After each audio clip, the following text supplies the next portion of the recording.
नहमदुहु व नुसल्ली अला रसूलिहिल करीम अम्मा बाद मुअज़्ज़ज़ हाज़िरीन महान अल्लाह पाकेर दरबारे असंख्य अगणित शुक्रिया जे महान अल्लाह रब्बुल आलमीन 3 दिन व्यापी पवित्र कुरान प्रचार ও পূর্ণাঙ্গ দিন বিশেষত ইলমে তাসাউফ শিক্ষার বিশেষ গুরুত্বপূর্ণ আজিমুশ শান মাহফিলের আজকে দ্বিতীয় দিনে এই পবিত্র কোরআন প্রচারের মাহফিলে হাজির হওয়ার তৌফিক দিয়েছেন এই জন্য আমরা প্রাণ খুলে সকলে বলি আলহামদুলিল্লাহ আর জোরে সরে বলি আলহামদুলিল্লাহ। হাদিস শরীফের ভিতরে এসেছে যখন কোন ইমানদার ব্যক্তি খাঁটি হক্কানি আলেমের দরবারে ইলম শিক্ষার উদ্দেশ্য নিয়ে ঘর থেকে রওনা হয় বিকুল্লি কদমিন ইবাদাত সানাতিন প্রত্যেকটা কদমের বিনিময়ে মহান আল্লাহ রাব্বুল আলামিন দীর্ঘ 1 বছর বিরতিহীন ইবাদতের সওয়াব তার আমলনামায় লিপিবদ্ধ করে দেন সুবহানাল্লাহ।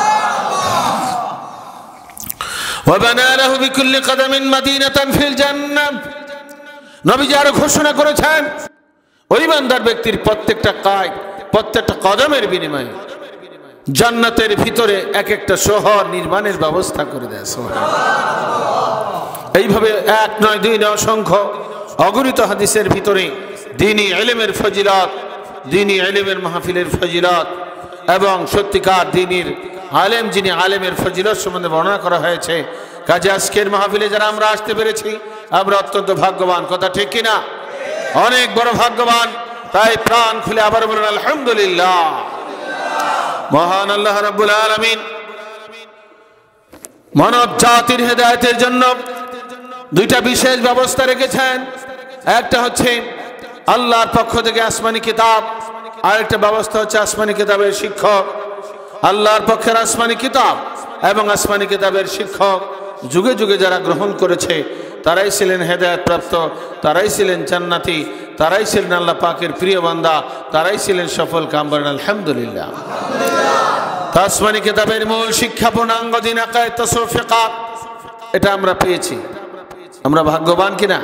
বলেন আলহামদুলিল্লাহ। আবার আসমানি কিতাবের শিক্ষক আমরা পেয়েছি নবী রাসূলগণ বর্তমানে ওয়ারিসে আম্বিয়া নায়েব রাসূল। আমরা নবী পাই নাই কিন্তু নবীর নায়েব পেয়েছি। আমরা বেজান না খুশি? আর জোরে বেজান না খুশি? প্রাণ খুলে বলে আলহামদুলিল্লাহ। সুবহানাল্লাহ ওয়াল হামদুলিল্লাহ লা ইলাহা ইল্লাল্লাহ সুবহানাল্লাহ ওয়াল হামদুলিল্লাহ লা ইলাহা ইল্লাল্লাহ জোরে জোরে সুবহানাল্লাহ ওয়াল হামদুলিল্লাহ লা ইলাহা ইল্লাল্লাহ সুবহানাল্লাহ আলহামদুলিল্লাহ লা ইলাহা ইল্লাল্লাহ লা ইলাহা ইল্লাল্লাহ মুহাম্মাদুর রাসূলুল্লাহ। এই দুনিয়াতে আমরা কেউ চিরদিন থাকতে পারবো কি? কারো থাকার সাধ্য আছে? কারো থাকার সাধ্য নাই।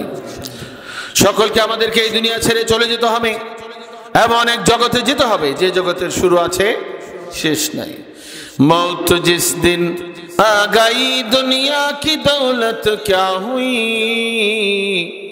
রূহ তন সে উড় গই মুর্দা কি হালত ক্যা হুই মৌত জিস দিন आ गई दुनिया की दौलत क्या हुई रूह तन से उड़ गई मुर्दा की हालत क्या हुई कैसे कैसे ताजदारा बादशाह चल गई कैसे कैसे ताजदारा बादशाह चल गई ओ खजाना बालाखाना शान शौकत क्या हुई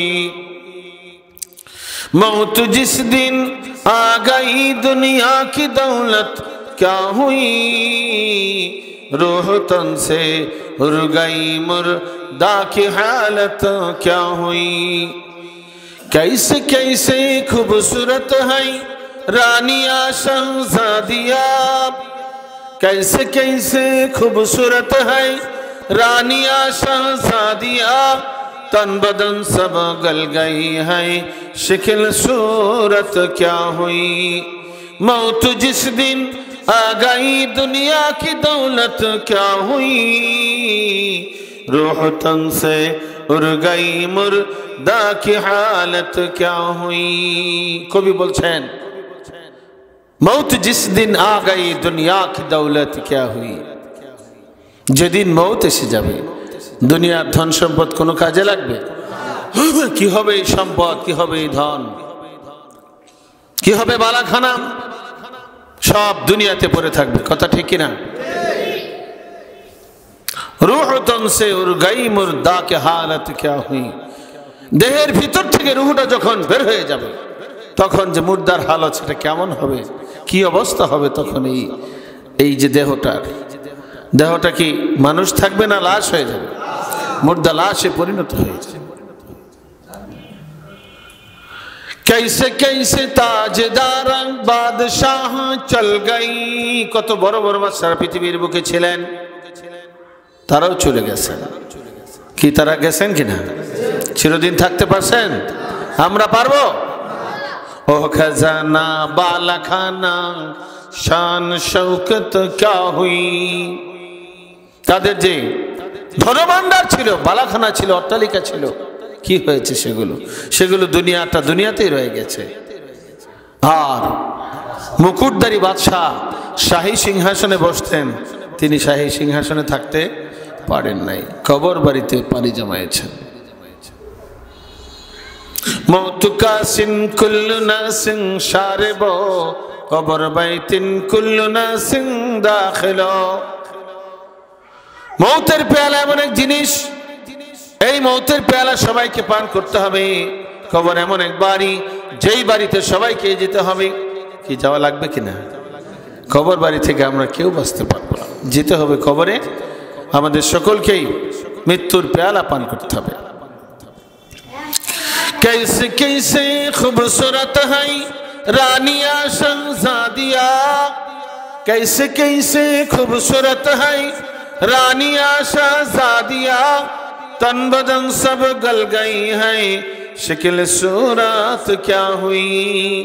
কত সুন্দরী রানী শাহজাদিরা পৃথিবীর বুকে ছিলেন,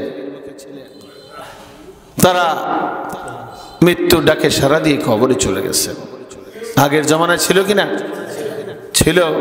এখনো দুনিয়াতে আছে, পুরুষ আছে, মেয়ে লোক আছে, সবাইকে কবর জগতে পাড়ি দিতে হবে। তন বদন সব গল গই হ্যায় শক্ল सूरत क्या हुई, সমস্ত শরীর পোকামাকড়ের খাবার হয়ে যাবে, গলে মাটিতে পচে গলে মাটির সাথে মিশে যাবে। কি কথা ঠিক কিনা? শক্ল सूरत क्या हुई, সুন্দর চেহারা, সুন্দর বডি কোথায় গেল, কি হলো? কোনো কিছু আপনার আমার সঙ্গে যাবে, টাকা পয়সা বাড়ি ঘর কিছুই যাবে না। এই সৌন্দর্য, চেহারা, বডি সব পোকামাকড়ের খাবার হয়ে যাবে। রুহুটা ঠিক থাকবে, রুহুর কোনো মৃত্যু নাই, ইন্তেকাল হয়, রুহুটা স্থান পরিবর্তন করে। তো বন্ধুরা আমার, দুনিয়ার ধন সম্পদ দুনিয়ায় পড়ে থাকবে, আপনি আমি একদিন চলে যাব। এই দুনিয়াতে আমরা চিরদিন থাকবো না। এই দুনিয়ার জিন্দেগির পরে কবর জগতে আমাদের পাড়ি দিতে হবে। কবর তো চিরস্থায়ী জগৎ নয়, চিরদিন থাকার জায়গা নয়। কবর থেকে উঠতে হবে ময়দানে হাসরে, এমন একটা মাঠ, পৃথিবীর 40টা পৃথিবীর সমান হবে সেই মাঠ। বলুন আল্লাহু আকবার। 50,000 বছরের সমান একটা দিন হবে। দিন হবে একটা, কিন্তু অনেক লম্বা। সেটা হবে কত হাজার বছরের সমান? 50,000 বছরের সমান। জোরে বলেন সুবহানাল্লাহ। সেই দিন আল্লাহ পাকের দরবারে জীবনের প্রত্যেকটা কাজ কামের হিসাব পুঙ্খানুপুঙ্খরূপে আমাদেরকে বুঝিয়ে দিতে হবে। বুঝিয়ে দেওয়ার জন্য সেই ময়দানে হাসরে আমাদেরকে উঠতে হবে। সেই ময়দানে হাসর নিয়ে, বিশেষ করে কিয়ামতের অবস্থা নিয়ে আল্লাহ রাব্বুল আলামিন কোরআন শরীফে অসংখ্য সূরা নাজিল করেছেন। আজকে আমাদের এই মসজিদের ইমাম সাহেব তিনি সেই কিয়ামত সংক্রান্ত সূরা তেলাওয়াত করেছেন, সূরা আন-নাবা। কি পড়েছেন? সূরা আন-নাবা। সেই সূরা নাবা থেকে সংক্ষিপ্ত তাফসীর আপনাদের সম্মুখে পেশ করতে চাই। আল্লাহ পাক তৌফিক দান করুন, বলে আমিন। তো আল কোরআন হচ্ছে এমন এক কালাম, যেই কালাম আল্লাহ পাক লিপিবদ্ধ করে রেখেছেন। ৩৫০০ বছরের রাস্তার সমান দৈর্ঘ্য প্রস্থ এমন এক ব্ল্যাকবোর্ড, আল্লাহ পাকের কুদরতি ব্ল্যাকবোর্ড, যেটাকে লাওহে মাহফুজ বলা হয়। কি নাম? লাওহে মাহফুজের ভিতরে আল্লাহ রাব্বুল আলামিন সেই কোরআনুল কারীম লিপিবদ্ধ করে রেখেছেন, এবং বাকি ১০৩খানা যে আসমানি কিতাব আছে সেগুলোও লিখে রেখেছেন, লিপিবদ্ধ করে রেখেছেন। সেখান থেকে সময়ের প্রেক্ষাপট অনুযায়ী আল্লাহ রাব্বুল আলামিন এই কোরআন শরীফ নাজিল করেছেন। কোরআন শরীফ যখন নাজিল হয়েছে তখন কেউ বলেছে এটা মুহাম্মদ সাল্লাল্লাহু আলাইহি ওয়াসাল্লাম নিজে নিজে বানিয়ে বলে, কেউ বলছে মুহাম্মদ সাল্লাল্লাহু আলাইহি ওয়াসাল্লামের কাছে কোনো জিন এসে বলে যায়। এইভাবে বিভিন্নভাবে কোরআন শরীফকে নিয়ে তারা মতভেদ করেছে। এমনকি বিশ্ব নবী করিম সাল্লাল্লাহু আলাইহি ওয়াসাল্লামের রিসালাত নিয়েও তারা মতভেদ করেছে। আরবের কাফেররা বলছে যে আল্লাহ পাক আর কাউকে পাইলেন না, এতিম মুহাম্মদ, যার ধন নাই, ধন সম্পদ নাই, টাকা পয়সা অর্থ সম্পদ নাই, এমন একজন এতিম বালকের কাছে আল্লাহ আসমানি কিতাব নাজিল করেছে।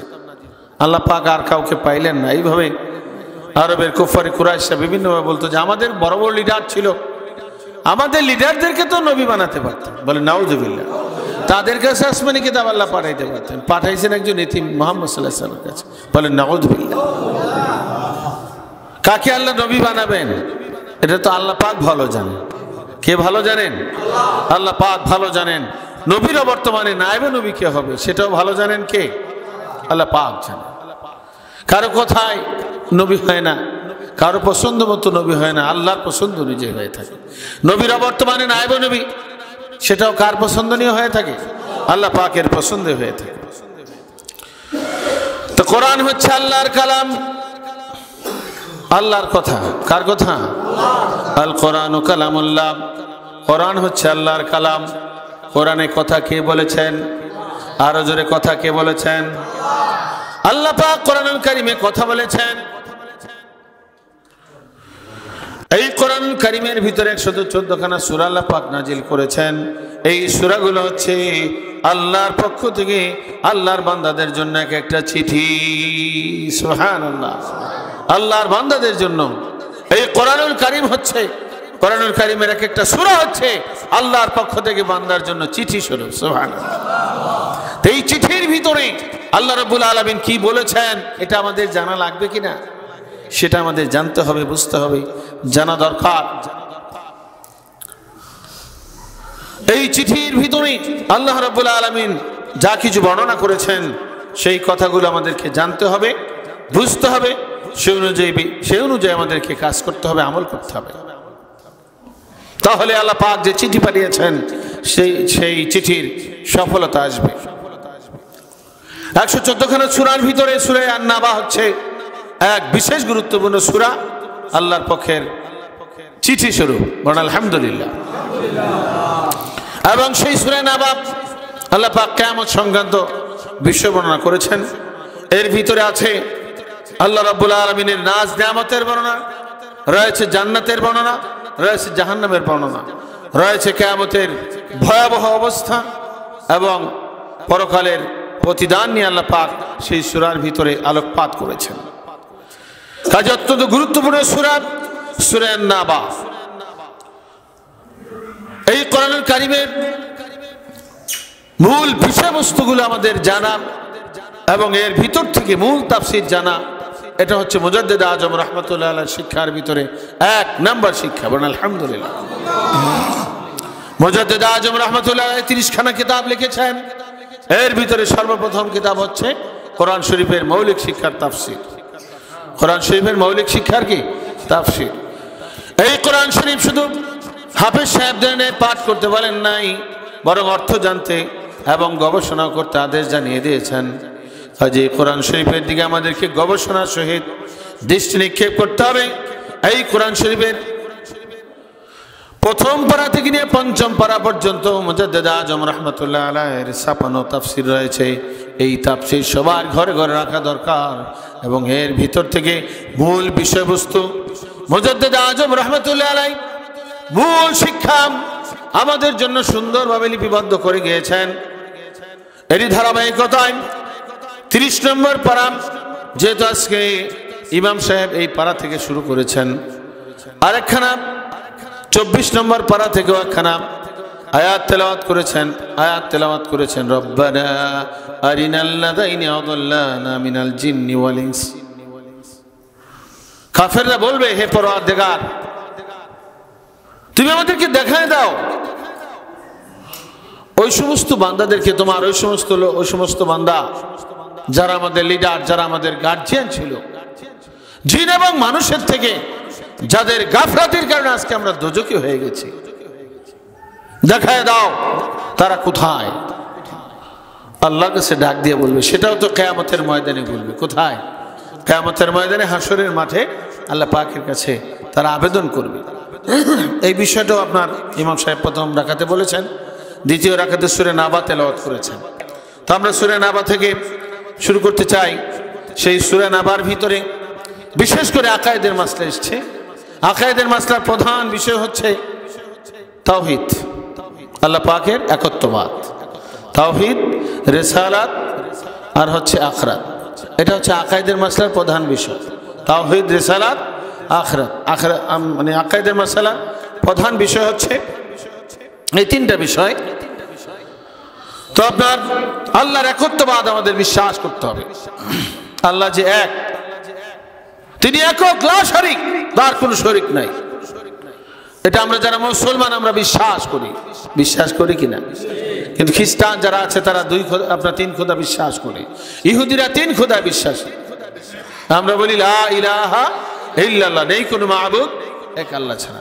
অর্থের দিকে খেয়াল রেখে আপনার আমাদের এই কলেমা আমরা পাঠ করব, তাহলে আপনার বিশেষ সওয়াব এবং মর্তবা আছে। একটু জিকির করুন, লা ইলাহা ইল্লাল্লাহ, লা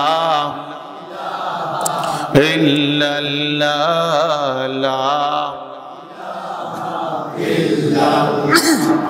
জোরে জোরে লা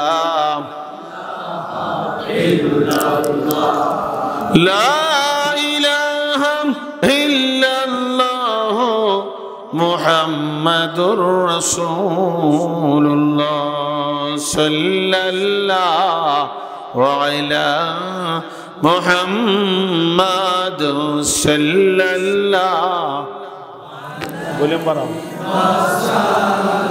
সামান্য বাড়াও,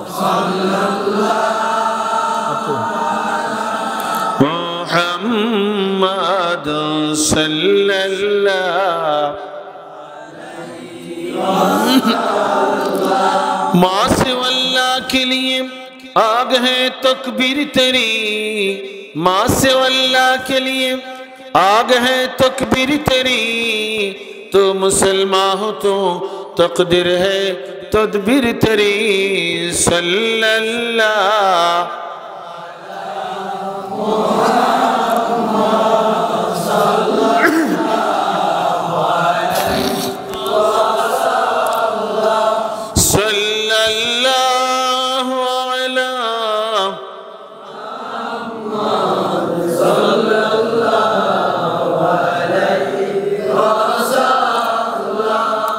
সূরা নাবা থেকে তাফসীরের পূর্বে তাওজ এবং তাসমিহ আমরা সকলে পাঠ করি। সকলে আমার সাথে বলুন, আউযু বিল্লাহি মিনাশ শাইতানির রাজীম, বিসমিল্লাহির রাহমানির রাহিম, আম্মা ইয়াতাসাআলুন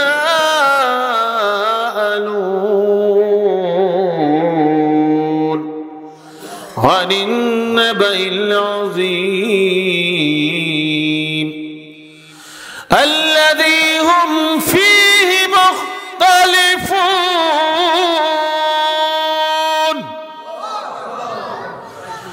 কাল্লা সায়া'লামুন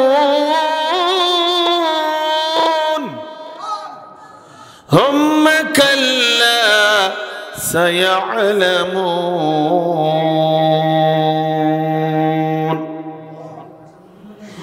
মহান আল্লাহ রাব্বুল আলামিন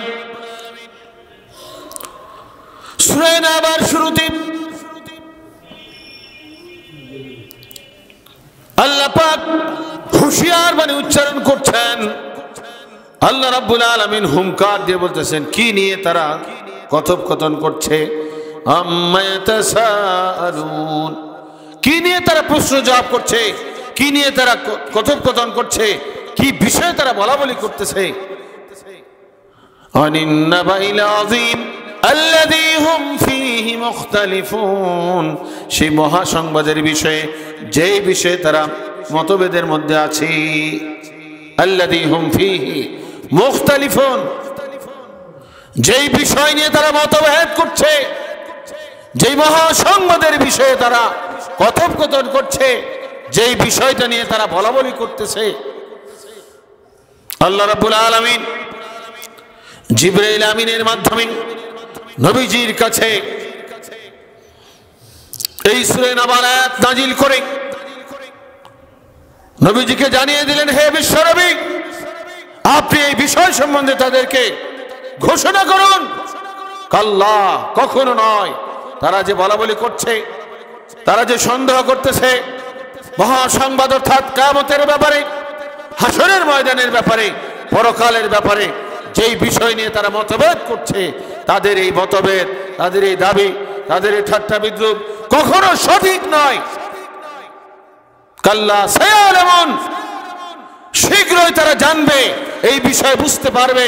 যখন মৃত্যু চলে আসবে সব কিছু তাদের সামনে পরিষ্কার হয়ে যাবে। বলে সুবহানাল্লাহ।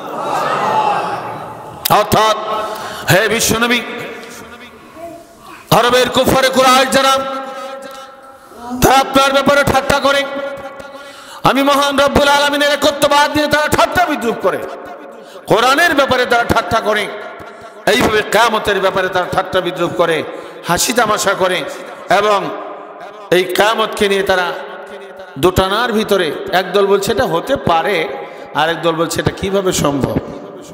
মানুষ মরে গেলে মাটির সাথে মিশে যায়, এটা আবার কেমনে জিন্দা হবে, এরকম বিভিন্নভাবে মানুষ বলা বলি করছিল। আল্লাহ পাক বলেন তাদের এই ধারণা, তাদের এই মতভেদ, তাদের এই ঠাট্টা বিদ্রুপ, কিয়ামতের ব্যাপারে তাদের এই অবিশ্বাস, তাদের এই ধারণা কখনো ঠিক না, বরং তারা শীঘ্রই জানবে।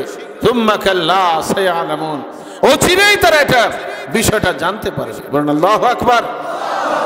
বিষয়টা তাদের সামনে পরিষ্কার হয়ে যাবে।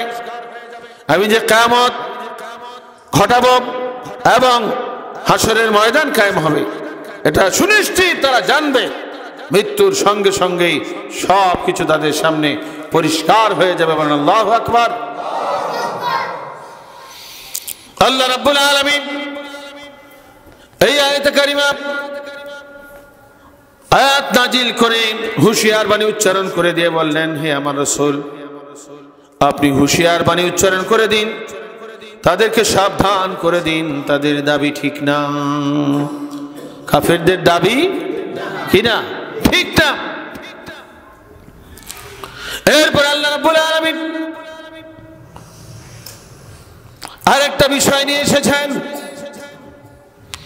আলাম নাজআলিল আরদা মিহাদা, জিকির করুন আল্লাহু আল্লাহু আল্লাহু আল্লাহ।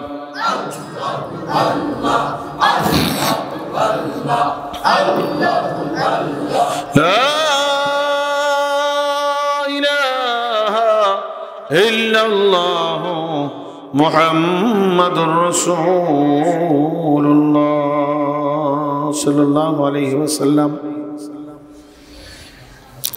আরেকটা বিষয় ছিল তাদের মনে একটা প্রশ্ন ছিল যে মানুষ যখন মরবে, মারা গেলে মৃত্যুর পরে কি হবে, পুনরুত্থান হবে কি হবে না, এই বিষয়ে আপনার তাদের বিভিন্ন রকমের প্রশ্ন ছিল।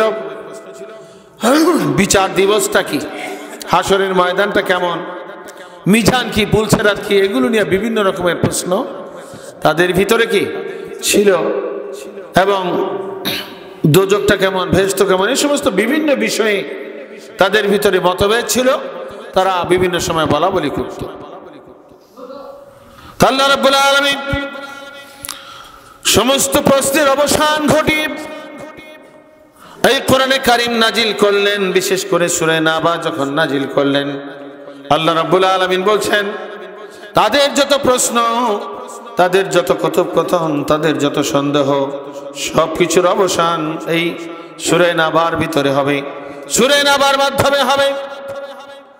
এইবার আল্লাহ রাব্বুল আলামিন বলতেছেন আলাম নাজআলিল আরদা মিহাদা, আমি কি পৃথিবীর জমিনকে বিছানা হিসেবে সৃষ্টি করি নাই? অর্থাৎ আল্লাহ বললেন যে এই পৃথিবীর জমিনকে আমি বিছানা হিসেবে অর্থাৎ বসবাসের উপযোগী করে সৃষ্টি করেছি। বলেন আল্লাহু আকবার। বসবাসের উপযোগী করে এই পৃথিবীর জমিন আমি বানাইছি। ব্যাখ্যায় তাফসীরের মধ্যে লেখা আছে এই পৃথিবীর ভিতরে মানুষ কেমনে বসবাস করবে সেই ব্যবস্থাটাও করে দিয়েছেন কে? আরো জোরে বলতে হবে, কে করেছেন? পৃথিবীর সব জায়গায় যদি কাদা থাকতো তাহলে কি মানুষ বসবাস করতে পারতো? অনেক কঠিন হইতো কিনা, বসবাস করা সম্ভব হতো না। সব জায়গায় মরুভূমি থাকলে সেখানেও মানুষ বসবাস করা কঠিন হতো। এইভাবে পৃথিবীর সব জায়গায় যদি পানি থাকতো তাহলেও মানুষের পক্ষে বসবাস করা কঠিন হয়ে যেত।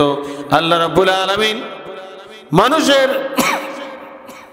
বসবাসের উপযোগী করে পৃথিবীর জমিন সৃষ্টি করেছেন। বলে সুবহানাল্লাহ। বসবাসের উপযোগী করে আল্লাহ পৃথিবীর জমিন বানিয়েছে। তো জমিনের সৃষ্টিকর্তা কে? আসমানের সৃষ্টিকর্তা কে? এগুলো হচ্ছে আকায়েদের মাসালা। কিসের মাসালা? আকায়েদের মাসালা। ঈমান হচ্ছে সবকিছুর আগে। এখানে ঈমান শিক্ষা দেওয়া হয়েছে, আকায়েদের বিষয় শিক্ষা দেওয়া হয়েছে। 30 পারা কোরআনের ভিতরে কয় ধারার মাসালা আছে? কয় ধারায়? 3 ধারা। কি কি? আকায়েদ, তাসাউফ এবং ফিকহ। আলহামদুলিল্লাহ। এই 3টা ধারার মাসালা যে 30 পারা কোরআনের ভেতরে আছে, একমাত্র মুজাদ্দিদ আজম রাহমাতুল্লাহ আলাইহির ছাত্র যারা মুজাদ্দিদ আজম রাহমাতুল্লাহ আলাইহি থেকে শিক্ষা যারা গ্রহণ করেছেন তাদের থেকে এই কথাটা প্রকাশ পায়। কথা ঠিক কিনা? সারা পৃথিবীর মানুষের, মুসলমানদের কাছে যদি প্রশ্ন রাখা হয় যে 30 পারা কোরআনে আল্লাহ কত ভাগ মাসলা আলোচনা করেছেন, তারা বলবে এটা কি সম্ভব? কত শত শত হাজার হাজার লক্ষ লক্ষ মাসলা হয়তো আল্লাহ বলছেন, এটা কেমনে আমরা বলবো? কি কথাটা ঠিক কিনা? এরকম বলবে কিনা? অথচ আল্লাহ পাক 30 পারা কোরআনে মৌলিকভাবে 3 ধারার মাসলা আলোচনা করেছেন। কারণ আলহামদুলিল্লাহ। জিকির করুন সুবহানাল্লাহ ওয়াল হামদুলিল্লাহ। জোরে জোরে সুবহানাল্লাহ ওয়াল হামদুলিল্লাহ। আর জোরে সুবহানাল্লাহ ওয়াল হামদুলিল্লাহ।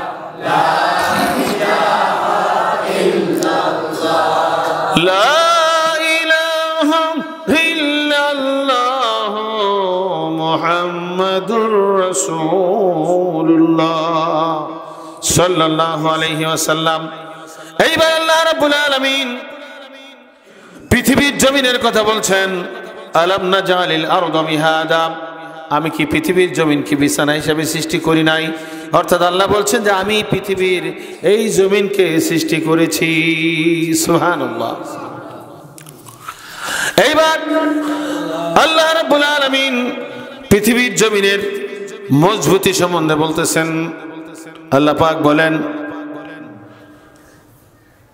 আলাম নাজআলিল আরদা মিহাদা ওয়াল জিবালা আওতাদা, আর আমি পাহাড়কে পেরেক হিসেবে সৃষ্টি করেছি। পৃথিবীর জমিন যখন আল্লাহ সৃষ্টি করলেন তখন এটা ছিল নরভর অবস্থা। পানির উপরে নৌকা ভাসে কিনা? নৌকাতে আপনার ঢেউ যখন ওঠে তখন এটা আপনার লড়তে থাকে। পৃথিবীর জমিন সৃষ্টি করার পরে যখন আল্লাহর ফেরেশতা নাজিল হলেন, ফেরেশতা নাজিল হওয়ার পরে পৃথিবীর জমিন একদিক পাড়া দিলেন, আরেক দিক উঁচু হয়ে গেল। বলে সুবহানাল্লাহ। আরেক দিক কি হয়ে গেল? উঁচু হয়ে গেল। তখন ফেরেশতারা আল্লাহ পাকের কাছে আরজ করলেন, ইয়া রাব্বাল আলামিন, তোমার এই জমিনের ভিতরে তোমার বান্দারা কেমনে বসবাস করবে? এই পৃথিবীর জমিন তো নড়াচড়া করছে, কাজে এটাতে তো তোমার বান্দারা বসবাস করতে পারবে না, কাজে এটা স্থিতি হওয়া দরকার। এই পৃথিবীর জমিনকে মজবুতি দান করার জন্য আল্লাহ পাকের কাছে ফেরেশতারা আবেদন করলেন। আল্লাহর পক্ষের আবেদন পেয়ে, আল্লাহ রাব্বুল আলামিন ফেরেশতাদের পক্ষ থেকে আবেদন পেয়ে এই পৃথিবীর জমিনে পাহাড় সৃষ্টি করলেন। বলেন আল্লাহু আকবার। ওয়াল জিবালা আওতাদা, আল্লাহ পাক পৃথিবীর জমিনে পাহাড়কে সৃষ্টি করলেন পেরেক হিসেবে। যখন পাহাড় আল্লাহ সৃষ্টি করলেন, নড়াচড়া বন্ধ হয়ে গেল। বলে সুবহানাল্লাহ। নড়াচড়া কি হয়ে গেল? বন্ধ হয়ে গেল, কম্পন থেমে গেল। এত মজবুত পাহাড় আল্লাহ সৃষ্টি করেছেন। পৃথিবীর বিভিন্ন দেশে পাহাড় আছে, আছে কিনা? বাংলাদেশেও পাহাড় আছে, পার্বত্য চট্টগ্রামে আছে, সিলেটে আছে, আপনার গারো পাহাড় এলাকায় অনেক পাহাড় আছে। যেই পাহাড়গুলো দেখলে সৌদি আরবে বড় বড় পাহাড়, যেই পাহাড়গুলো দেখলে পরে আল্লাহ পাকের কুদরত চোখের সামনে ভেসে ওঠে। বলে সুবহানাল্লাহ। সৌদি আরবে যারা গেছেন, হজ করতে গিয়েছেন, বিভিন্ন কাজে আপনার সৌদি আরব গিয়েছেন, বিশাল বড় বড় বিল্ডিং এর মতো এক একটা পাহাড়ের এক একটা পাথর। বলে সুবহানাল্লাহ। বিল্ডিং এর মতো বড় বা এর চেয়ে আরো অনেক বড় বড় এক একটা পাথর। এইরকম পাথর দিয়া আল্লাহ রাব্বুল আলামিন এই পৃথিবীর ভিতরে আল্লাহ রাব্বুল আলামিন পাহাড় সৃষ্টি করেছেন। বলে সুবহানাল্লাহ। তাহলে পাহাড় হচ্ছে অনেক মজবুত।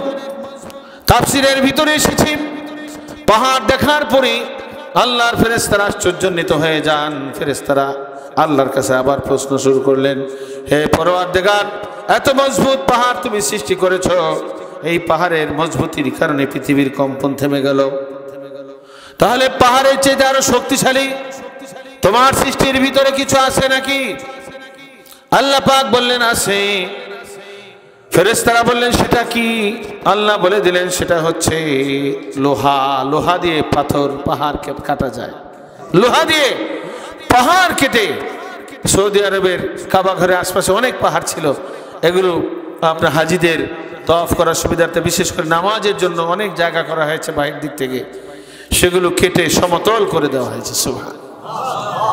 পাহাড় কেটে সমতল করে এটা বিশাল মাঠ, এবং আপনার সেখানে বড় বড় অট্টালিকা দালান তৈরি করা হয়েছে হাজিদের সুবিধার জন্য, বিভিন্ন আপনার সরকারি রাষ্ট্রীয় বিভিন্ন কাজের সুবিধার জন্য পাহাড় কেটে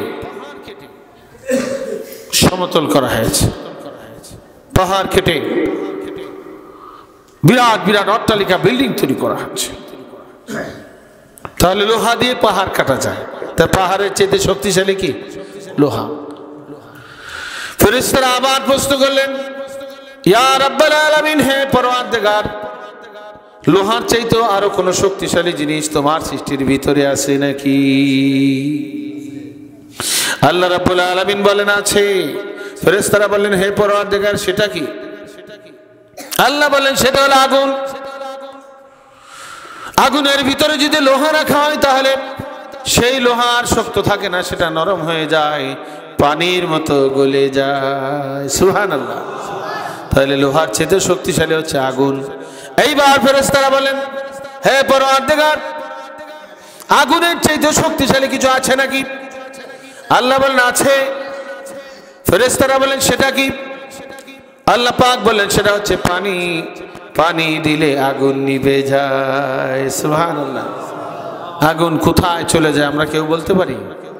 মুফাসসিরিন কেরাম ব্যাখ্যা করেছেন, ওনারা ব্যক্ত করেছেন সেই আগুন যেই আপনার দোজখ থেকে এসেছে, সেই আপনার পৃথিবীর অতল তলে সাতবক জমিনের নিচে যে দোজখ, সেখানে আল্লাহ রাব্বুল আলামিনের কুদরতে সেই আগুন সেখানেই চলে যায়। সুবহানাল্লাহ।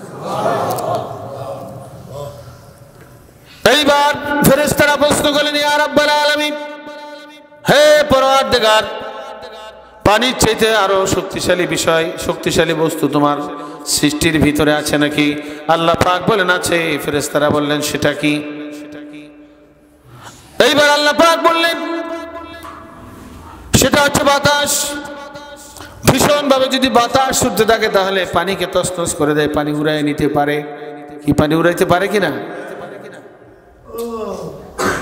বাতাসের ভিতরে আপনি একটা ভিজা কাপড় রোদ দিলেন, ভিজা কাপড় লাললেন, শুকানোর জন্য দিলেন, ভীষণ ভাবে যে বাতাস বইতে থাকে, একসময় পানিটা থাকে না, শুকিয়ে যায়।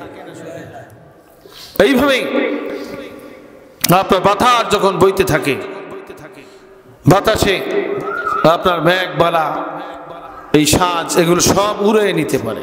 এটা তো আল্লাহ পাকের কুদরতি পানি। পানি যে আকাশে আমরা দেখি ভাসে, বাষ্প আকারে ভাসতে থাকে। এই দরজাটা আরো কমায় দেন, আধা হাত বা ছোট্ট ওই রাখেন। দুরুদ আল্লাহুম্মা সাল্লি আলা সাইয়্যিদিনা মাওলানা মুহাম্মাদ ওয়া আলা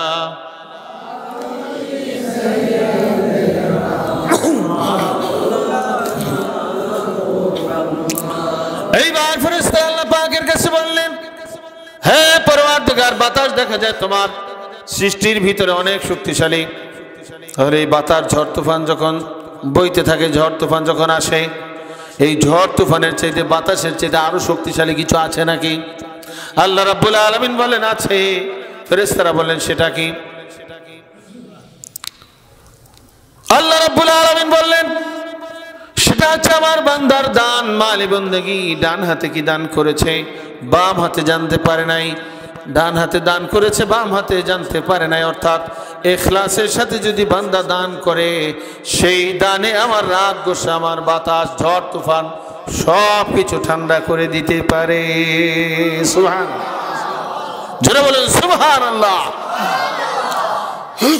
নায়েব রাসূলের কেন্দ্রগুলোর ভিতরে আপনাদের এই আলমদি, বটের পাড়া বা আলমদি যেটাই বলেন, আপনাদের এই কেন্দ্র,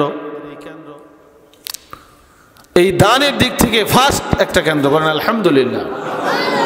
আপনাদের এই শাখা, এই কেন্দ্রের যিনি ছিলেন জনাব মরহুম আসগর হোসেন পীর সাহেব, ওনার প্রতিষ্ঠিত কেন্দ্র কি রোহিতপুর কিনা? রোহিতপুর কেন্দ্র। সেটা তো আপনাদের এই কেন্দ্রের উসিলায় নাকি? আসগর হোসেন পীর সাহেবের উসিলায় আপনার সেই কেন্দ্র, সেটাও নায়েব রাসূলের আপনার এক বিশেষ কেন্দ্র, যে সেখানেও আপনার এই যে দান মালিবন্দিগির প্রতিযোগিতা হয়, পুরুষরা মালিবন্দিগি করে, মেয়ে লোকরা করতে থাকে। বলেন সুবহানাল্লাহ। দেখা গেছে 8-10 বছর আগে মহিলাদের মালিবন্দিগি পুরুষের চেয়ে অনেক সময় বেশি হয়ে গেছে। সুবহানাল্লাহ। এখন অবশ্য পারে না। তো এটা হচ্ছে আসলে মরহুম আসগর হোসেন পীর সাহেবের একটা আপনার ওনার উসিলায় এবং ওনার রুহানি ফয়েজের কারণে ওনার থেকে যতগুলো কেন্দ্র প্রতিষ্ঠিত হয়েছে। আপনাদের আলমদি মূল কেন্দ্র, এর শাখা আছে রোহিতপুর, আবার শাখা আছে কোথায় মসুরাকান্দা, আরও আছে কোথায় চাম্পানগর, এরকম এই অনেকগুলো কেন্দ্র আছে কিনা? আপনার সিদ্ধিরগঞ্জ ও মাসাবো কেন্দ্র, তারপরে আরেকটা এখানে দড়িপাড়া, কোথায় যে দড়িপাড়া আছে না, বিষ্ণাদি আছে। এগুলো যে শাখা কেন্দ্রগুলো সবগুলোর ভিতরেই আপনার বিশেষ করে মালি বন্দিগির প্রতিযোগিতা চলতে থাকে। বলে সুবহানাল্লাহ, আর জোরে বলে সুবহানাল্লাহ।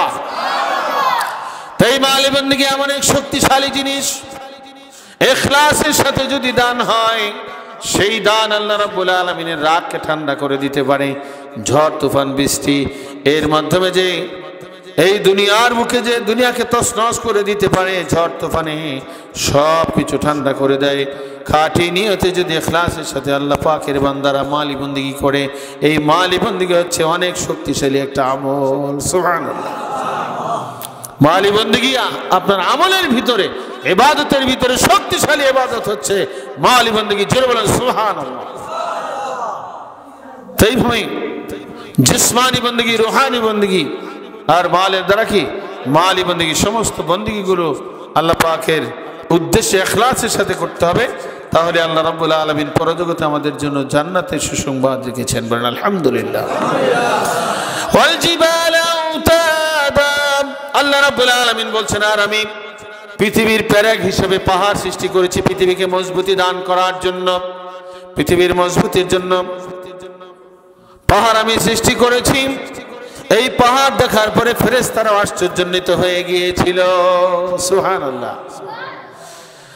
এরপর আল্লাহ রাব্বুল আলামিন বর্ণনা করতেছেন, ওয়া খালাকনাকুম আজওয়াজা, আর আমি তোমাদেরকে জোড়া জোড়া করে সৃষ্টি করেছি। পুরুষ মেয়ে লোক, মানুষের ভিতরে জোড়া আছে কিনা, পশু পাখির ভিতরে জোড়া আছে কিনা, এমনকি ফলের ভিতরে জোড়া আছে, আছে না? একটা চুকা ফল, মিষ্টি ফল, এইভাবে প্রত্যেকটা জিনিস আল্লাহ রাব্বুল আলামিন জোড়া জোড়া করে সৃষ্টি করেছেন। এরপর আল্লাহ রাব্বুল আলামিন মানুষ সৃষ্টি করে মানুষের জন্য আরামদায়ক একটা জিনিস সৃষ্টি করেছেন। সেটা হচ্ছে সারাদিন মানুষ ক্লান্ত হয়ে কাম কাজ করে, রুজি রোজগার করে তখন ক্লান্ত হয়ে যায়। ক্লান্তি দূর করার জন্য আল্লাহ রাব্বুল আলামিন বলেন, ওয়াজআলনা নাওমাকুম সুবাতা, আমি তোমাদের জন্য, তোমাদের ক্লান্তি দূর করার জন্য ক্লান্তি দূরকারী হিসেবে ঘুম সৃষ্টি করেছি। বলেন সুবহানাল্লাহ। ঘুম আল্লাহ পাকের নিয়ামত। বলেন আল্লাহু আকবার। ঘুম আল্লাহ পাকের নিয়ামত। কার নিয়ামত? আল্লাহ পাকের নিয়ামত। ঘুম যদি না থাকে, বৈজ্ঞানিকরা গবেষণা করেছেন, আপনার একাধারে যদি কেউ 15 দিন বা 1 মাস না ঘুমায় তাহলে নির্ঘাত সে পাগল হয়ে যাবে। ঘুম মস্ত বড় নিয়ামত। কি নিয়ামত কিনা? কেমন নিয়ামত? সারাদিন আপনি যখন কাজ করে ক্লান্ত হয়ে যান, তখন সুন্দর একটা ঘুম যখন আপনার আসে, সেই ঘুম এসে সমস্ত ক্লান্তি দূর করে দিতে পারে, সমস্ত ক্লান্তি দূর করে দিতে পারে। তাহলে ক্লান্তি দূর করার মালিক কে? আরো জোরে, মালিক কে? এর উসিলায় আল্লাহ রাব্বুল আলামিন ক্লান্তি দূর করে দেন। বলে সুবহানাল্লাহ। এবার আল্লাহ পাক বলেন, আমি ঘুমের পরিবেশ সৃষ্টি করে দিয়েছি। ওয়াজআলনাল লাইলা লিবাসা, আর আমি রাত্রিকে আবরণ করেছি। রাত্রিটাও সৃষ্টি করেছেন কে? আরো জোরে হবে, কে সৃষ্টি করেছেন? আল্লাহ রাব্বুল আলামিন রাত্রিকে আবরণ হিসেবে সৃষ্টি করেছেন। শান্তির ঘুম যেন আসে সেই জন্য রাত্র আল্লাহ পাক সৃষ্টি করেছেন। দিনের বেলা যে ঘুম হয়, এর চেয়ে রাতের বেলার ঘুম স্বাস্থ্যের জন্য অনেক অনেক উপকারী। বলে সুবহানাল্লাহ। রাত্রে ঘুমানোর জন্য পরিবেশটা কে সৃষ্টি করেছেন? বৈজ্ঞানিকরা গবেষণা করেছেন। কোরআনের প্রত্যেকটা বিষয় নিয়ে রিসার্চ হচ্ছে। ডাক্তাররা গবেষণা করছে যে দিনের ঘুমের চেয়ে যে রাতের ঘুম স্বাস্থ্যের জন্য অনেক অনেক উপকারী। বলে সুবহানাল্লাহ। এবং অনেক ডাক্তাররা বলছেন যে দিনের বেলায় বেশি ঘুমানো এটা স্বাস্থ্যের জন্য কি ক্ষতিকারক। এমনকি ডাক্তারি বই পুস্তকে লেখাও আছে যে সকালবেলা যে ফজরের পরে ঘুমানো এটা আরো বেশি ক্ষতিকারক। কারণ সকালবেলা হাঁটা চলা করা, কাজে কামে বেরিয়ে যাওয়া, এটা স্বাস্থ্যের জন্য উপকারী এবং এটাই হচ্ছে আল্লাহ পাকের বিধান।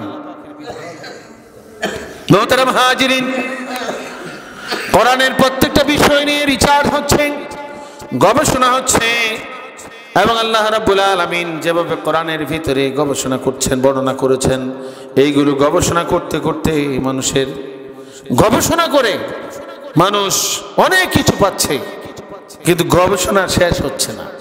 গবেষণা কি শেষ হবে? কোরআন শরীফ নিয়ে যে গবেষণার কথা বলা হয়েছে সেই গবেষণা শেষ হবে না। قُلْ لَوْ كَانَ الْبَحْرُ مِدَادًا لِكَلِمَاتِ رَبِّي لَنَفِدَ الْبَحْرُ قَبْلَ أَنْ تَنْفَدَ كَلِمَاتُ رَبِّي وَلَوْ جِئْنَا بِمِثْلِهِ مَدَدًا। আল্লাহু আকবার।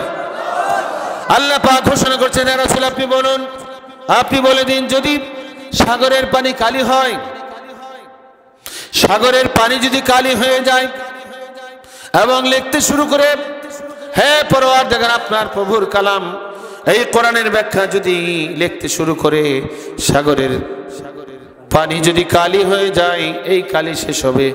ব্যাখ্যার ভিতরে লেখা আছে, সাত সমুদ্রের পানি যদি কালি হয়, সাত আসমান সাত জমিন যদি কাগজ হয়ে যায়, জিন ইনসান সবাই যদি লেখক হয়ে যায়, এই পৃথিবীর বুকে যত আছে গাছপালা সব কিছু যদি কলম বানানো হয়, গাছপালা কেটে কেটে যদি কলম তৈরি করা হয়, সাত আসমান সাত জমিনে যে কাগজ সব শেষ হবে। জিন ইনসান লেখকরা ক্লান্ত হয়ে পড়বে, সব শেষ হয়ে যাবে। সাত সমুদ্রের কালি শেষ হয়ে যাবে। আবার পুনরায় যদি ওই রকম ভাবে একইভাবে সাত সমুদ্রের পানিকে কালি বানানো হয়, আর আল্লাহর কালাম লিখতে শুরু করে, কালামের ব্যাখ্যা লিখতে শুরু করে, লিখতে লিখতে কাগজ কলম কালি সব পুড়ে যাবে, কিন্তু আল্লাহর কালামের ব্যাখ্যা লেখা শেষ হবে না। জোরে বলুন সুবহানাল্লাহ। তাহলে আল্লাহ পাকের কালাম কত ব্যাপক। তবে তাফসিরের ভিতরে এমন তাফসির রয়েছে যেগুলো মূল শিক্ষা, মূল ব্যাখ্যা, মূল তাফসির, এটা সবার জন্য আয়ত্ত করা সম্ভব এবং সবার পক্ষে এটা কি বিষয়টা শিক্ষা করা, আমল করা কি সম্ভব। তাফসিরের ভিতরে দুই ধরনের, বিশেষ করে একটা হচ্ছে ব্যাপক তাফসির, যেটা কাগজ কলম কালি সাগরের পানি সব শেষ হয়ে যাবে, কিন্তু আল্লাহর ব্যাখ্যা লিখে শেষ করা যাবে না। আরেক প্রকার ব্যাখ্যা আছে যেটা সবার পক্ষে আয়ত্ত করা সম্ভব, এটা হচ্ছে মূল ব্যাখ্যা, মূল শিক্ষা। বলে সুবহানাল্লাহ। যেমন মুজাদ্দিদ আজম রাহমাতুল্লাহ আলাইহি উনার লিখিত ব্যাখ্যা কোরআন শরীফের আপনার মৌলিক শিক্ষার বাংলা তাফসীর উনি যেটা করেছেন, অর্থাৎ আউযুবিল্লাহর ভিতরে উনি মূল শিক্ষা দিয়েছেন, ধর্মের পথে বাধা দান করবে কয় জাত শয়তান। সূরা নাসে আছে কয় জাত শয়তানের কথা, মিনাল জিন্নাতি ওয়ান নাস। তো উভয় শয়তান থেকে বাঁচতে হবে। আর আখিরাতের হাদি আপনার রসুলের জমানা রসুলের বর্তমানে কে নায়েব রসুল গ্রহণ করতে হবে, নায়েব রসুল গ্রহণ করতে হবে, নায়েবের শয়তান এবং শয়তান থেকে আমাদের বাঁচতে হবে। এই হলো আউযুবিল্লাহর মূল কথা। বিসমিল্লাহর মূল কথা, আল্লাহর জগৎ দুইটা, কয়টা জগৎ? ইহজগৎ পরজগৎ। ইহজগৎ আল্লাহ রহমান, পরজগৎ আল্লাহ রহিম। আল্লাহ পাকের দুইটা বিশেষ সিফাত। এই রহমান সিফাতে দুনিয়া লালন পালন করেন, ভালো মন্দ চোর সাধু সবাইকে আল্লাহ রিজিক দিচ্ছেন, কাফের বেঈমান সবাইকে খাওয়াচ্ছেন কিনা, সবাইকে আল্লাহ খাওয়াইতেছেন, সবাইকে আল্লাহ রিজিক দান করছেন। কিন্তু রহিম সিফাতে যখন আল্লাহ পরজগৎ প্রতিপালন করবেন, সেখানে একমাত্র যারা হবেন এক কার, তাদেরকে আল্লাহ পাক নাজ নেয়ামত দিবেন। বলেন আল্লাহু আকবার। তাহলে পরজগতে নেয়ামত পাইতে চাইলে আল্লাহ পাকের আপনার সেই খাস বান্দা হওয়া লাগবে। আর সেই খাস বান্দা হওয়ার জন্য যে শিক্ষা লাগবে, সেই শিক্ষা আছে কোথায়? সূরাতুল ফাতিহার ভিতরে। বলেন আলহামদুলিল্লাহ। কোথায় আছে?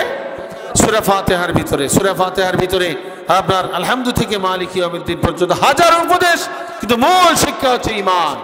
মূল শিক্ষা কি? ঈমান। এরপরে ইয়াকা না'বুদু থেকে ইয়াকা নাস্তাঈন পর্যন্ত এখানে মূল শিক্ষা হচ্ছে ইখলাস তথা ইলমে তাসাউফের শিক্ষা। আর শেষ তিন আয়াতের ভিতরে ইলমে ফিকার বর্ণনা করেছেন আল্লাহ রাব্বুল আলামিন।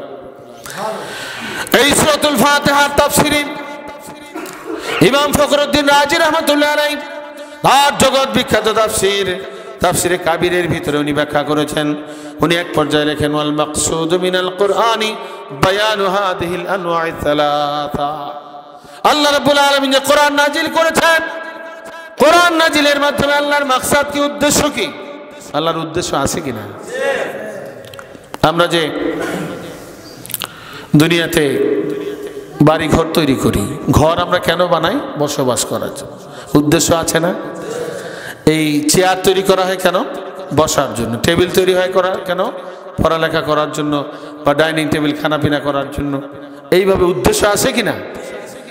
এইভাবে আল্লাহ রাব্বুল আলামিন কোরআন যে নাজিল করেছেন, আল্লাহ পাকের উদ্দেশ্য আছে না?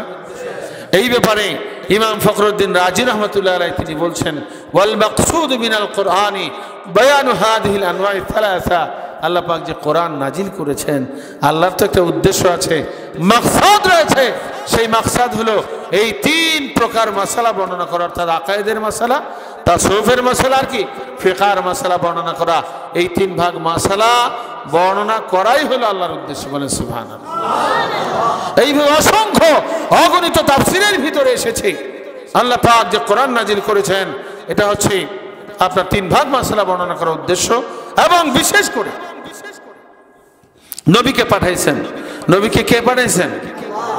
আরো জোরে হবে, কে পাঠিয়েছেন? আল্লাহ রাব্বুল আলামিন তার পেয়ারা হাবিব বিশ্ব নবীকে দুনিয়ার বুকে পাঠিয়েছেন। উদ্দেশ্য আছে কিনা? হুয়াল্লাযী বা'আসা ফিল উম্মিয়িনা রাসূলাম মিনহুম ইয়াতলু আলাইহিম আয়াতিহি ওয়া ইউযাক্কিহিম ওয়া ইউআল্লিমুহুমুল কিতাবা ওয়াল হিকমা ওয়া ইউযাক্কিহিম ইন্নাকা আনতাল হুয়াল্লাযী বা'আসা ফিল উম্মিয়িনা রাসূলাম মিনহুম ইয়াতলু আলাইহিম আয়াতিহি ওয়া ইউযাক্কিহিম ওয়া ইউআল্লিমুহুমুল কিতাবা ওয়াল হিকমা ওয়া ইন কানূ মিন ক্বাবলু লাফি দালালিম মুবিন। সুবহানাল্লাহ। সূরা জুমা 2 নম্বর আয়াত। সূরা বাকারার আপনার 2 জায়গায় আসছে, সূরা আল ইমরানের ভিতরে একই পর্যায়ের বর্ণনা আসছে, মর্ম কথা এক। আল্লাহ পাক বলেন হুয়াল্লাযী, তিনি সেই মহান আল্লাহ যিনি বাসা প্রেরণ করেছেন ফিল উম্মিন, উম্মিদের ভিতরে, রাসূলাম মিনহুম, তাদেরই ভিতর থেকে একজন রাসূল। আল্লাহু আকবার। আল্লাহ পাঠাইছেন আরব দেশে কুরাইশ বংশে। কোন বংশে পাঠাইছেন? কুরাইশ বংশে আল্লাহ রাসূল পাঠাইছেন। আসমান থেকে পাঠাইছেন না কুরাইশ বংশের থেকেই পাঠাইছেন? কুরাইশ বংশের থেকেই আল্লাহ রাব্বুল আলামিন মা আমিনার গর্ভে বাবা আব্দুল্লাহর ঔরসে দয়াল নবী মায়া নবী মুহাম্মদ রাসূলুল্লাহ সাল্লাল্লাহু আলাইহি ওয়াসাল্লামকে তিনি প্রেরণ করেছেন। বলে সুবহানাল্লাহ। আল্লাহ রাব্বুল আলামিন পাঠাইছেন কুরাইশ বংশের ভিতরে। আল্লাহ পাক বিশ্ব নবী মুহাম্মদ রাসূলুল্লাহ সাল্লাল্লাহু আলাইহি ওয়াসাল্লামকে পাঠাইছেন। পাঠানোর পরে আল্লাহ রাব্বুল আলামিন বিশ্ব নবীর কাজ বর্ণনা করতেছেন। সূরা জুমার 2 নম্বর আয়াতের ভিতরে আল্লাহ রাব্বুল আলামিন সেই কাজ বর্ণনা করতে গিয়ে বলেন, সেই রাসূলের কাজ হচ্ছে 1 নম্বর কাজ, ইয়াতলু আলাইহিম আয়াতিহি। যে আল্লাহ পাক রাসূল পাঠাইছেন, সেই রাসূলকে আল্লাহ রাব্বুল আলামিন কাজ দিয়েছেন তিনি আয়াত তেলাওয়াত করবেন। ইয়াতলু আলাইহিম আয়াতিহি, তাদের কাছে অর্থাৎ আরবের মানুষের কাছে অর্থাৎ সারা পৃথিবীর মানুষের কাছে আল্লাহ রাসূল সাল্লাল্লাহু আলাইহি ওয়াসাল্লাম আল্লাহ পাকের আয়াত তিনি তেলাওয়াত করবেন। কার আয়াত তেলাওয়াত করবেন? আল্লাহর আয়াত তেলাওয়াত করবেন। আয়াত তেলাওয়াতের মর্ম হলো কোরআন প্রচার করবেন। কোরআন প্রচারের মাধ্যমে 1 নম্বর কাজ হলো মানুষের ঈমান ঠিক করবেন। মানুষের ঈমান ঠিক করবেন। ঈমানকে তিনি দুরুস্ত করার চেষ্টা করবেন, তিনি চেষ্টা করে যাবেন। তুসিব আল্লাহুম্মা সাল্লি আলা সাইয়্যিদিনা মাওলানা মুহাম্মাদ ওয়া আলা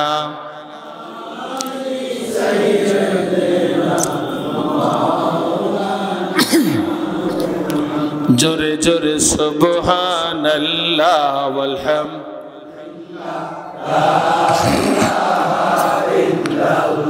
আর জোরে সুবহানাল্লাহ ওয়াল হামদ,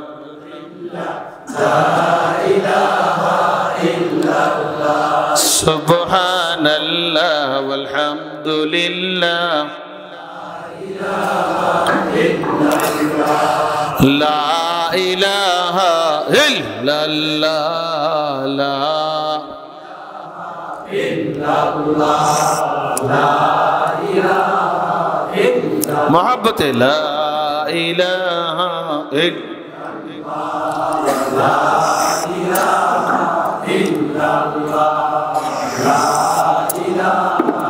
ইল্লাল্লাহ, লা ইলাহা ইল্লাল্লাহ, লা মুহাম্মাদুর রাসূলুল্লাহ সাল্লাল্লাহু আলাইহি ওয়াসাল্লাম। তাহলে সূরা ফাতিহার ব্যাখ্যায় তাফসীরে কবিরের ভিতরে এসেছে ওয়াল মাকসুদ মিনাল কুরআনি বায়ানু হাযিহিল আনওয়া'i সালাসা। আল্লাহ রাব্বুল আলামিন যে কোরআন নাজিল করেছেন, এই কোরআন নাজিলের মাধ্যমে আল্লাহ রাব্বুল আলামিনের উদ্দেশ্য হলো 3 প্রকার মাসালা বর্ণনা করা, অর্থাৎ আকায়েদের মাসালা বর্ণনা করা। আকায়েদ মানে ঈমান। কোন বিষয়? ঈমানের মাসালা বর্ণনা করা। আর ইয়াতলু আলাইহিম আয়াতি, আল্লাহ পাক বলছেন তারা আয়াত তেলাওয়াত করবে। সেই রাসূলের কাজ হচ্ছে, এক নাম্বার কাজ আল্লাহর আয়াত তেলাওয়াত করা।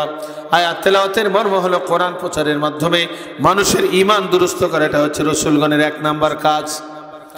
আরেকটা কাজ হচ্ছে ওয়ায়ুযাক্কিহিম, আত্মশুদ্ধি করার চেষ্টা করবেন, তাদেরকে শুদ্ধ করার চেষ্টা করবেন। মর্ম হলো কোন শুদ্ধি? আত্মশুদ্ধি। ওয়ায়ুযাক্কিহিম, তিনি তাদেরকে আত্মশুদ্ধি করার চেষ্টা করবেন। ওয়ায়ুআল্লিমুহুমুল কিতাব ওয়াল হিকমা, এবং তিনি কিতাব এবং হিকমত শিক্ষা দিবেন। কয়টা কাজ হচ্ছে? তিনটা। ইয়াতলু আলাইহিম আয়াতি, তাদের কাছে আল্লাহ পাকের আয়াত তেলাওয়াত করবেন। আর ওয়ায়ুযাক্কিহিম, তাদেরকে আত্মশুদ্ধি করার চেষ্টা করবেন। আত্মশুদ্ধি মানে ইলমে তাসাউফের মাসলা শিখাবেন। ওয়ায়ুআল্লিমুহুমুল কিতাব ওয়াল হিকমা, কিতাব এবং হিকমতের ব্যাখ্যা অনেক আছে, তো মর্মগত হলো জাহেরা শরীয়ত ফিকহ শিখাবেন। মুসাল্লামুস সাবুত ইসলামী আইনের কিতাবের ভিতরে এসেছে আল ফিকহু হিকমাতুন, ফিকহের এক মর্ম কি? হিকমত। হিকমতের ব্যাখ্যায় ফিকহ লেখা আছে।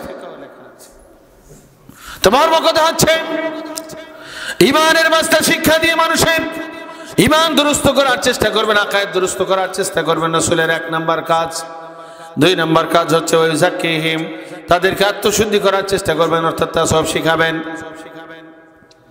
তিন নাম্বার কাজ হচ্ছে কিতাব এবং হিকমত শেখাবেন, মর্ম হলো ফিকহ শেখাবেন, নামাজ, রোজা, হজ, যাকাত, জাহেরা শরীয়ত শিক্ষা দিবেন। এই তিন ভাগ মাসালা আল্লাহ রাসূল শিক্ষা দিবেন। ওয়াই কানু মিন ক্বাবলু লাফি দালালিম মুবিন, আল্লাহ পাক বলছেন এই তিন ভাগ মাসলা শিক্ষা দেওয়ার আগে দুনিয়ার মানুষগুলো স্পষ্ট গুমরাহির ভিতরে ছিল। ইতিপূর্বে তারা ছিল স্পষ্ট গোমরা। এই গোমরা মানুষগুলোকে, পথভ্রষ্ট মানুষগুলোকে আল্লাহ রাসূল সাল্লাল্লাহু আলাইহি ওয়াসাল্লাম তিন ভাগ মাসালা শিখাইছেন। কয় ভাগ? ঈমানের মাসলা শিখাইছেন, তাসাউফের মাসলা শিখাইছেন, আর কি? ফিকহের মাসলা শিখিয়েছেন। এই তিন ভাগ মাসালা শিখিয়ে এই গোমরা মানুষগুলোকে আল্লাহ রাসূল সাল্লাল্লাহু আলাইহি ওয়াসাল্লাম সঠিক পথের সন্ধান দিয়েছেন। মানে আলহামদুলিল্লাহ, আরো জোরে হবে আলহামদুলিল্লাহ।